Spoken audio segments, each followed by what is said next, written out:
Hashem has a plan of 6,000 years. That doesn't change.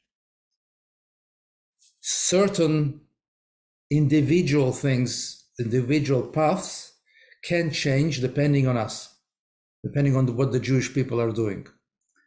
So it can go, let's say, the right way, left way, center, from the top, from the bottom, but it'll end up where Hashem wants it to end up. And it is this last generation which is the major key.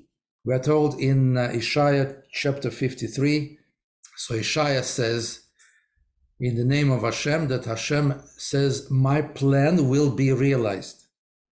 My desire will happen, will take place. How? By the one who is going to finish and realize my desire. So Hashem is clearly telling us there will be a person in the end, which we refer to as Mashiach. It doesn't use the word Mashiach, but it's quite obvious. Who are we talking about? So he will realize Hashem's desire and Hashem's plan in the physical world. And whilst we have, generally speaking, until the end of the year 6,000, Talmud says that, Kabbalists don't say that it's going to be up to 6,000 because the last 200 years or so are put away, so to speak, for the resurrection time.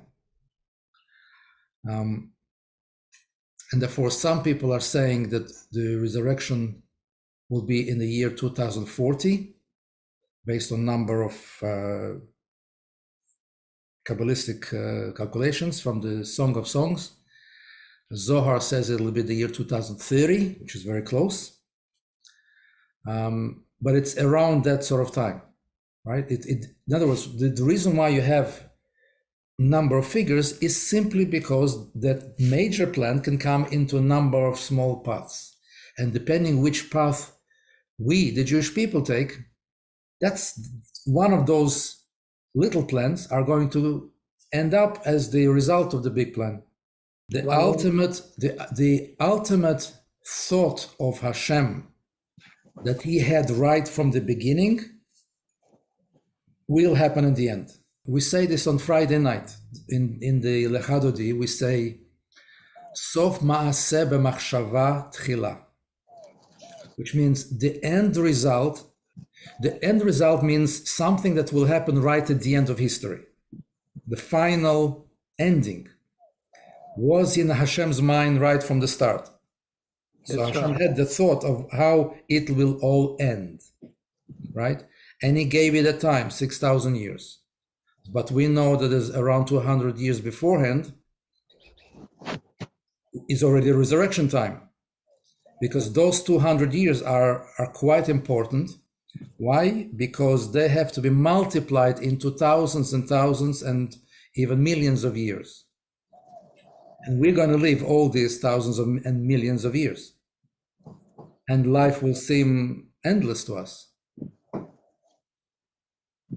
But that's something which needs to be discussed. And one of our Jewish mysticism series will tackle that. We'll explain that. So what we have is the ending before the resurrection. That's what we're looking for. And we are extremely, extremely close.